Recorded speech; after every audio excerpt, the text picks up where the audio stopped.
बताता हूं, सच्ची घटना। एक बार क्या हुआ, एक जर्मनी के प्रोफेसर के साथ मेरा झगड़ा हुआ, और झगड़ा इस बात का हुआ कि भारत महान कि जर्मनी महान।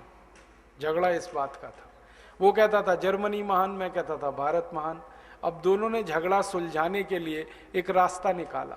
रास्ता ये निकाला, उसने कहा कि मैं तुमसे भारत के बारे में सवाल पूछूंगा, तुम मुझसे जर्मनी के बारे में पूछो। जिसके सवालों के जवाब में सबसे ज्यादा हाँ, यस आएगा, उसका देश महान। मैंने कहा ठीक है भाई, पूछो। तो उसने कहा पहले तुम पूछो। तो मेरा नंबर आ गया पूछने का। तो मैंने उससे सबसे पहला सवाल पूछा, जर्मनी में गन्ना होता है? तो उसने कहा नहीं, गन्ना होता ही नहीं। फिर मैंने कहा जर्मनी में केला होता है? उसने कहा नहीं। फिर मैंने कहा जर्मनी में आम होता है? उसने कहा नहीं। फिर मैंने कहा जर्मनी में लीची होती है? उसने कहा नहीं। मैंने कहा जर्मनी में सेब होता है? उसने कहा नहीं। मैंने कहा जर्मनी में संतरा होता है? उसने कहा नहीं। अब थोड़ी देर में बौखला गया वो, क्योंकि हर सवाल का जवाब नहीं नहीं नहीं नहीं, तो हारने वाला है वो। तो कहने लगा मिस्टर राजीव दीक्षित, मेरे जर्मनी में कोई मीठी चीज पैदा नहीं होती, अब आगे पूछो।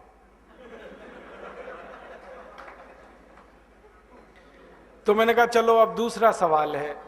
मैंने कहा जर्मनी में पालक होता है? पालक, क्योंकि पालक तो मीठा नहीं है। तो उसने कहा नहीं। मैंने कहा जर्मनी में मेथी होती है? मेथी? उसने कहा नहीं। मैंने कहा जर्मनी में मूली होती है? मूली? उसने कहा नहीं। फिर थोड़ी देर में बौखला गया। मैंने पूछा धनिया होता है? उसने कहा नहीं। मैंने पूछा पुदीना होता है? उसने कहा नहीं। फिर थोड़ी देर में कहने लगा मिस्टर राजीव दीक्षित, हरे पत्ते की कोई चीज मेरे देश में पैदा नहीं होती, अब आगे पूछो। तो मैंने कहा अब तुम ही बता दो होता क्या है इस देश में। हरे पत्ते की कोई चीज तुम्हारे यहां नहीं होती, मीठी चीज तुम्हारे यहां पैदा नहीं होती, होता क्या है? तो उसने कहा जर्मनी में दो ही चीजें पैदा होती हैं, एक तो आलू और दूसरी प्याज। अब आलू में प्याज मिला के खा लो या प्याज में आलू मिला के खा लो, दो ही चीजें हैं हमारे पास।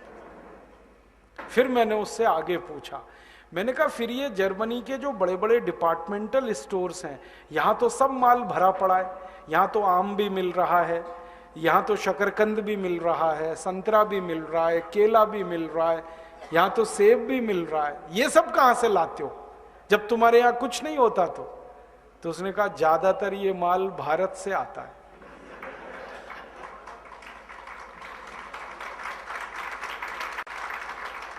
तो मैंने कहा किसका देश महान? तो वो बोला नहीं मुंह से, मान तो लिया उसने कि भारत देश महान, बोला नहीं। मैंने कहा इससे बुलवाना है। तो फिर मैंने कहा अब तुम पूछ लो, तुम भारत के बारे में पूछो, मैं उत्तर दूंगा। अब वो बेचारा फंस गया, क्या पूछे ऐसा जो भारत में नहीं होता। तो उसने ऐसे ही पूछ लिया भारत में गन्ना होता है? मैंने कहा इतना गन्ना होता है भारत में कि 6,38,365 गांवों में से 4 लाख गांवों में गन्ना ही गन्ना। उत्तर भारत में गन्ना, दक्षिण भारत में गन्ना, पूर्वी भारत में गन्ना, पश्चिम भारत में गन्ना, और हर जगह का गन्ना अलग है। कहीं लाल गन्ना, कहीं काला गन्ना, कहीं हरा गन्ना, कहीं पीला गन्ना, कहीं गन्ने में रस बहुत ज्यादा है, कहीं गन्ने में रेशा बहुत ज्यादा है। फिर मैंने समझाया 2550 किस्म का गन्ना भारत में होता है। तो उसकी आंखें फट गई हैं। मैंने कहा हाँ, कहीं नहीं खाया पूरी दुनिया में। तो कहने लगा इतना केला? मैंने कहा हाँ, कोई गांव ऐसा नहीं जहां केला नहीं होता इस देश में, हर गांव में केला है। फिर उसने कहा आम होता है भारत में? आम? मैंने कहा भैया भारत में 500 से ज्यादा प्रजाति के आम तो कभी भी मिल जाएंगे, और कुल आमों की प्रजातियां 5000 हैं जो मौसम पे मिल जाते हैं। दक्षिण भारत का अलग आम, उत्तर भारत का अलग आम, पूर्वी भारत का अलग, पश्चिम भारत का अलग। और मैंने तो उसको एक बात कही थी तो वो हैरान हो गया। मैंने कहा दिल्ली हमारे देश की राजधानी है, वहां से सिर्फ 100 किलोमीटर चलो, उत्तर दक्षिण पूरब पश्चिम, दिल्ली को केंद्र बनाओ, 100 किलोमीटर की परिधि में घूम के आओ, 500 जात का आम तो उतनी दूरी पर ही मिल जाता है। लंगड़ा आम, चौसा आम, फजली आम, तोतापुरी आम, दशहरी आम, कितने नाम गिनाओ। दक्षिण के तो अभी नाम ही नहीं गिनाए में। नीलम आम, बैगनफली आम। तो वो कहने लगा इतना? मैंने कहा हाँ भाई। फिर उसने कहा ये बताओ भारत में क्या नहीं होता? मैंने कहा यही सवाल कभी भी तुम पूछोगे तो उत्तर ही नहीं मिलेगा, क्योंकि भारत में सब कुछ होता है और हर गांव में होता है।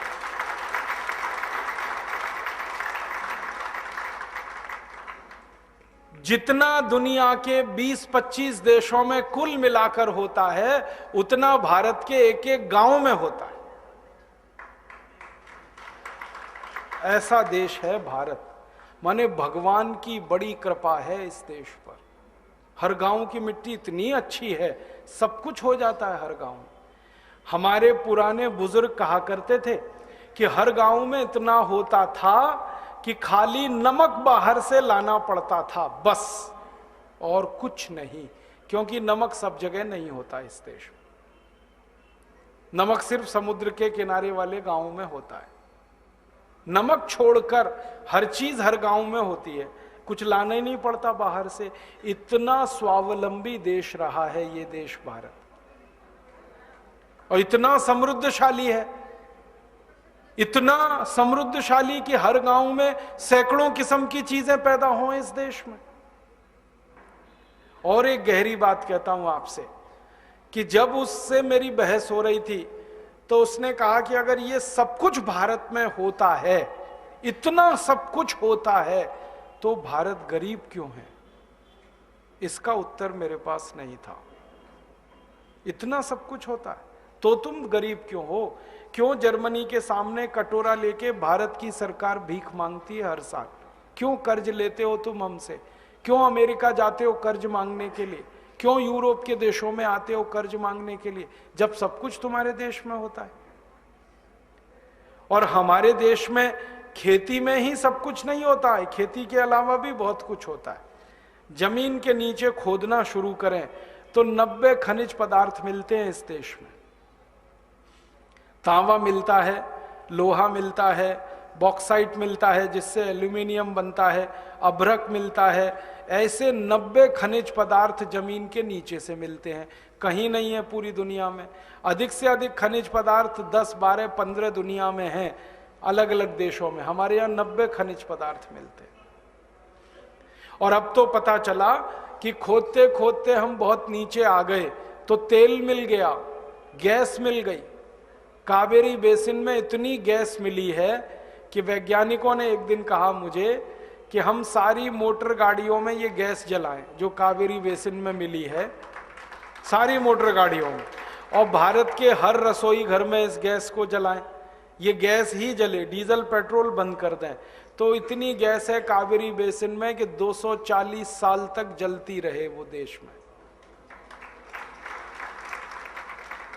इतनी गैस है। और उन वैज्ञानिकों का कहना है कि थोड़े दिन में तेल मिलने वाला है राजस्थान में, बाड़मेर में, बीकानेर में, जैसलमेर में, और तेल का प्रचुर भंडार मिलने वाला है। उसके संकेत आने शुरू हो गए हैं। थोड़े दिन में तेल भी आ जाएगा, अब तक जो नहीं था। तो तेल इस देश में, गैस इस देश में, खनिज पदार्थ यहां पर। जंगलों में जाओ तो 84,000 किस्म की जड़ी बूटियां और फल आदि होते हैं जंगलों में। तो भारत माता तो कहीं से दरिद्र नहीं है, फिर देश दरिद्र कैसे हो गया?